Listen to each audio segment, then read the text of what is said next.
and it's certainly what I'm zeroing in on, and that is the fact that somehow...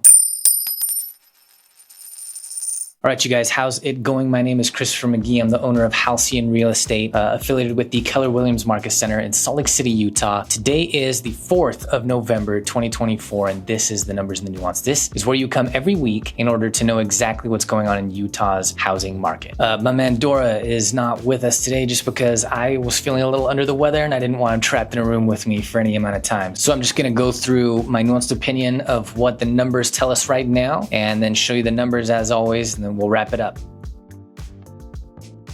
All right, so here's what anybody is going to zero in on when they're looking at these numbers, and it's certainly what I'm zeroing in on, and that is the fact that somehow, after a solid 2.5 years of higher interest rates, and as we head into winter, when we expect average home prices to fall, average home prices are going up. Now, it's important to understand that median home prices still haven't traveled up for some time. We're sitting at about $515K for median home prices, at least in Salt Lake County. And Salt Lake County is where we expect that number to be highest. So of all the homes for sale in Utah, most of them are at about $515K. But perhaps precisely because there are fewer first-time home buyers and buyers with less money in general on Utah's housing market, those with comparatively more means are still, they're the ones on the market and competing for what they want, and therefore we continue to see average home prices rise. I remain certain that this will not continue. I anticipate that come January, we can expect to see this number back in the 600K range. For now, it remains a little discouraging for people who want to buy a home and they don't have pots of money maybe. In the meantime, just remember that the only thing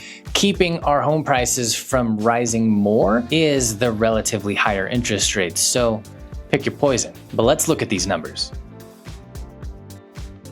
Inventory now sitting at 11,040, so down, definitely starting its winter downward trend, okay? This peaked at 11,334, so this looks like it's trending up still if you look at it from the beginning of the third quarter, which is where we have this graph start from. But I always feel like you've got a trend once you've got about a month of data points going in one direction, and that's what inventory has done certainly ever since our high point a month ago at about 11,334. Average days on market sits at 55, which is down from the last couple of weeks, but this is still trending up overall to be sure. It's just down by 1. Still trending up to be sure. Average list price this prior week came to $727,703, which is up obviously from the previous week. And this is, as we said, average sold price last week came to $902,861, significantly up from that average list price last week, which means the difference between list versus sold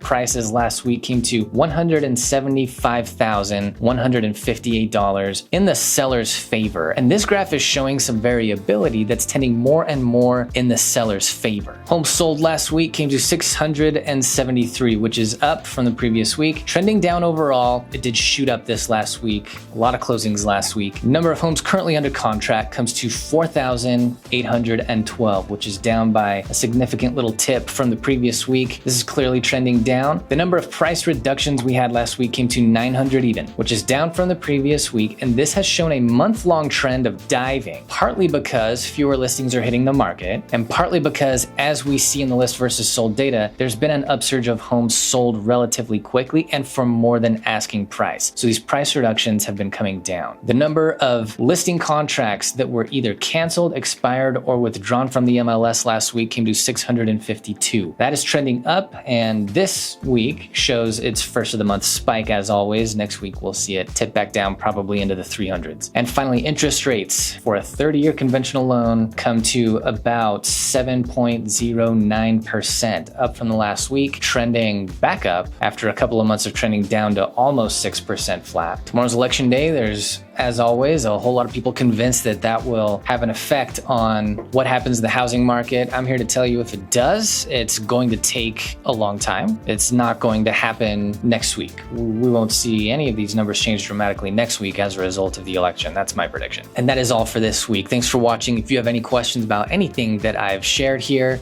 any of the numbers or charts or my interpretation of them, feel free to let me know in the comments. I'm going to be happy to respond. As always, if you or anybody you know is thinking of moving, buying your first home, buying your 10th home, or selling your home, whatever it is, if you're making movement in real estate, I'd love to be on your team. And I think you know that I know this market like the back of my hand. And I think you know that I tend to be thorough. And I think you know that I tend to be buttoned up. And these are all things that hopefully you see the value of when it comes to helping you manage a real estate transaction. And as always, if you'd like to stay educated on exactly what's going on in Utah's housing market, you will not find a better way than to hit that subscribe button in the top left of your screen. Stay educated with me from Monday to Monday. Thanks for watching, guys. I'll see you in the next one. Bye-bye.